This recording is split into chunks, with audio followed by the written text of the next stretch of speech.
Now, if you look in a photo library for a picture of someone planting a tree, what you're likely to find is someone outside on a sunny summer's day in a t-shirt, surrounded by their friends, and they're going to be planting a tree which has got lots of leaves on it. That's actually the worst kind of way to plant a tree, because as soon as it goes into the ground, it's going to be suffering from a lot of stress. It's going to be under a lot of heat stress. The leaves are going to be losing a lot of water due to transpiration, the water passing through the leaves, and the roots aren't going to be able to get established before this heat stress and the drought of the summer kicks in.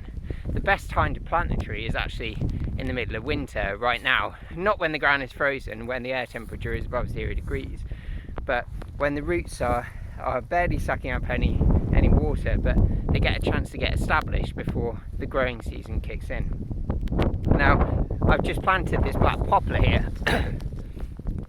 This one is a female, and female black poplar only just available in the last year or so to buy from nurseries, or at least to my knowledge anyway.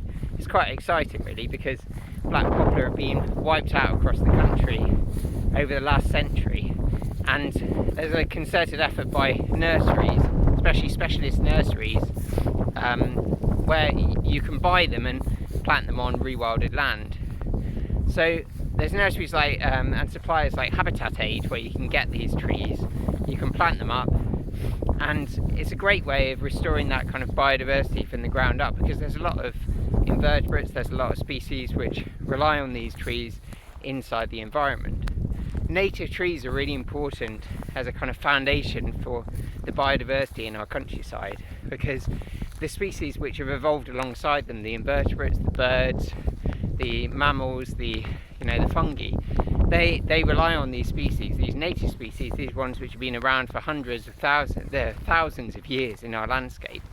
And if you bring in introduced species like sycamore, like ginkgo, into the urban landscape or into the countryside, they just don't have that kind of association with our native, our indigenous species, our insects, our mollusks even, that our native species do. Now, if you're looking for a species list, a list of native species, I've actually done a bit of research and had a look on the NBN Atlas, which is a list of the tree records of species which have been submitted by sort of people who are enthusiastic about biodiversity and scientists across the country.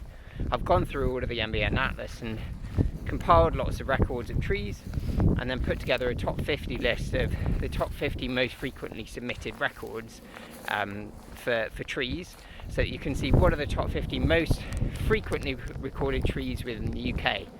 Now, top of the list you'll find hawthorn, which actually, most of the time isn't a tree.